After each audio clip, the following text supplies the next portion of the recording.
today we are going to be changing out all this tile, all this old outdated tile that is surrounding this fireplace, as well as painting these old gold trim pieces. As you can tell, there is adhesive left over on the ground here. Somebody tried to stick some faux brick to it and it didn't work out so well, it didn't look very well. The homeowner just wants to get rid of all this. There's glue all over this as well. Removing that glue would be way too challenging versus just replacing all this tile with something updated. It's a cheap, inexpensive way to update the border of this fireplace. We're going to modernize it a bit, get the gray tones that match the existing colors in the room. As you can tell, we already framed out the TV. This will really finish off the facelift that this needs to really complete this beautiful living room. We're going to start by demoing our tile. Easy way to start by demoing your tile. Framing hammer breaks it up really well if it's on a vertical wall like this behind us. Also a small sledgehammer. Small sledgehammer will break it up really well too. We're going to start by using a mason chisel and a small sledgehammer and getting behind the tile, popping one off. After the first one's off, the rest should come off a lot quicker, a lot easier. And if there's any caulking around the perimeter of the tile, we're going to have to use a razor blade and slice all the way around to free it up from the paint so that we're not ripping off the paint drywall. And if that, for whatever reason, doesn't break it off, then we'll go ahead and break out the old rubber hammer. We'll get it off really quickly, but a lot of times we'll do more damage than we want. So usually we'll start small and then work our way up to that.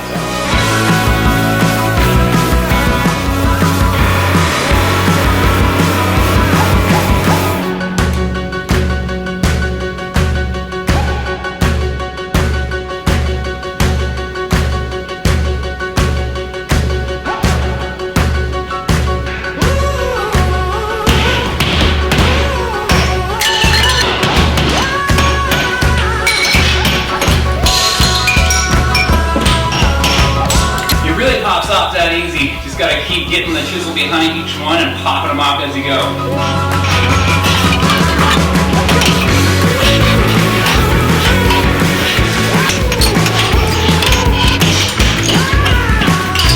All of our vertical tiles off. It's really that easy to get off. It's not too hard. We're gonna have some drywall repair, as you can tell, but the drywall repair doesn't have to be perfect. It's just gonna be covered up with tile anyways. It just needs to be structurally sound, so it'll be fun. You don't have to be a drywall expert to put this kind of drywall up behind you that'll cover the tile. Our tile will actually stick straight to that drywall. As you can tell, they used an adhesive like liquid nails. Probably not recommended, but you could do that if you wanted to. But if you were doing it in a shower or a kitchen, you definitely want to be using thin set and grabbing that to make it watertight as well as all the edges. I'm going to go ahead and do it using thin set, which is a cement material that you'll see that will show you that is used specifically for sticking tile. It's a very sticky cement material, and we'll be using that with a notched trowel as well as going over the back of each piece of tile with thin set, doing what we call back buttering it. But we'll show you that in a minute. We were lucky that the person who installed this tile originally didn't do it properly. They never back buttered and put any thin set on the back of these tiles. They only put it down here. So that's why I'm able to pop this off. As you can tell, these are down to the foundation. This is not a raised subfloor. This is all concrete foundation under here. They didn't stick these tiles the proper way, so fortunately for us, it makes our life a lot easier getting them on. Throw on a pair of gloves, like we talked about earlier. Generally end up with bloody fingers, and I never can figure out where the blood's coming from.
checking to make sure all of our seams are lining up right, that this isn't higher than this piece. That's why I'm tapping this guy in a little bit more. This one was just set. Putting our spacers in. It's going to maintain an exact 1/8" spacing so that we have uniform joints. When we go to grout, it's going to look much better.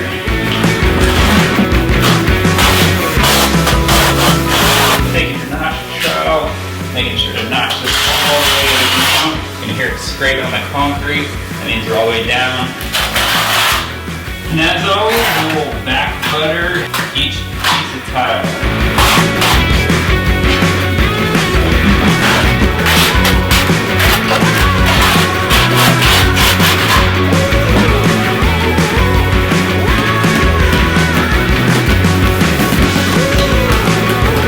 We have all our tiles set, all of our tools clean, everything can sit now and dry, and then we will pull all these spacers out, and then we will come back and grout tomorrow. And then we'll go over the grouting procedure and how to clean and how to do it. Got all our tiles set, we're going to be grouting today. We're going to use what's called a grout float. We can also use our hand with a gloved hand.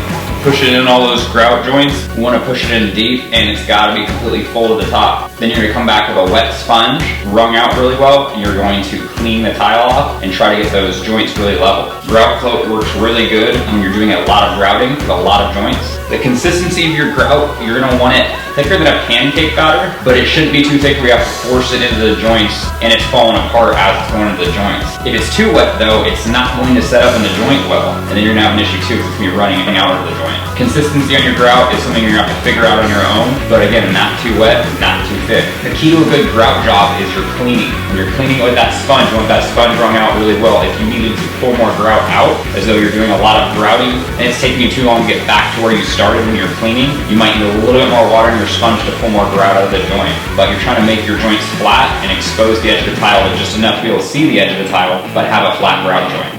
Just taking our grout, pushing it into these joints, using our grout float, kind of squeegeeing it back off the top, trying to level it out. It's going to make our cleaning process a lot easier when we get out the sponge in here in a little bit. And then we're going to move around, grouting all these joints while we let the previous one set up just a little bit, so when we sponge out our joints, we're not ripping out all the grout that we just put in. We're just going to be trying to clean and expose the edge of the tile for looks, and then clean this grout flat while attempting to make sure that we don't pull a bunch of grout out with our sponge, as you'll see, to avoid recessing the grout joints too much.